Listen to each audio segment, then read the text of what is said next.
Bonjour à toutes et à tous et bienvenue dans Cinefiles pour cette nouvelle analyse de séquence. Et je vous l'avais dit dans la critique, voici la séquence de la chanson du méchant, la chanson de Frollo.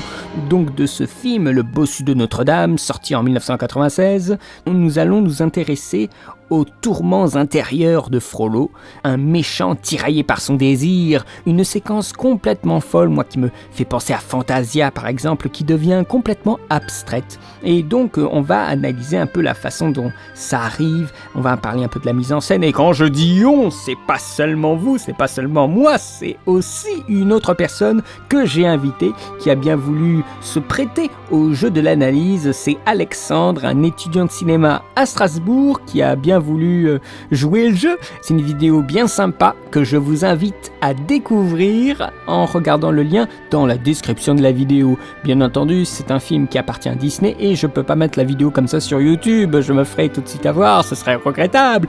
Vous voudriez quand même pas que ma chaîne soit fermée. Donc oui, je l'ai sécurisée à travers un autre site de partage vidéo qui est un petit peu moins méchant, mais vous l'avez dans la description de la vidéo. Je vous invite à aller regarder cette analyse et à me faire aussi des retours, parce que il y a beaucoup de choses bien sûr du livre qui ne sont pas dans le film. Peut-être qu'il y a des passages dans le livre où Frollo questionne son désir. Il y a aussi des éléments de mise en scène, toute une symbolique dans cette séquence que nous avons peut-être pas vue. Donc n'hésitez pas à faire des remarques, des retours sur cette vidéo, sur l'analyse. Et quant à moi, eh bien, juste avant de vous laisser, je vais dire un petit mot. C'est que récemment, il y a eu une chaîne YouTube qui s'est ouverte sur une émission de cinéma qui est une des plus anciennes, bien avant les plus connues aujourd'hui, et même bien avant État Critique et moi-même, qui sommes deux partageurs de vidéos sur le cinéma.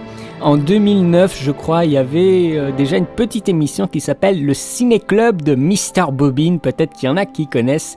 Mais c'est une émission qui était faite pendant quand même un petit bout de temps, mais il y avait vraiment pas beaucoup d'épisodes. Ils sont très courts, c'est vraiment des présentations de films. Moi, des fois, je dis dans mes critiques, ce sont des présentations de films. Mais là, c'est vraiment des toutes petites présentations. C'est avec une bobine qui est en train de parler avec une petite voix aiguë. C'est absolument génial. C'est super bien fait.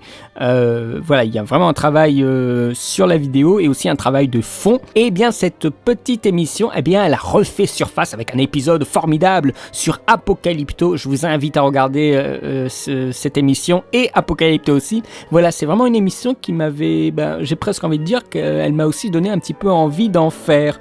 Donc quand je l'avais vue, quand j'étais sur le net et que je voyais que cette émission et peut-être une ou deux autres, et c'était tout.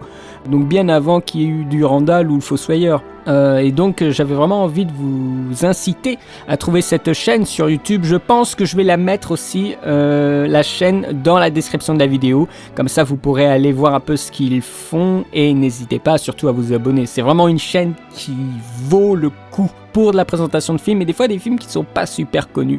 Je me rappelle, ils ont fait un truc sur le 13e guerrier, qui est un film superbe, et donc voilà, je voulais faire mon petit coup de pub qui est absolument mérité. Vous pourrez leur dire que vous venez de ma part. Et quant à moi, je vous remercie de me suivre, et je vous dis à très bientôt pour de nouvelles vidéos. Allez, salut!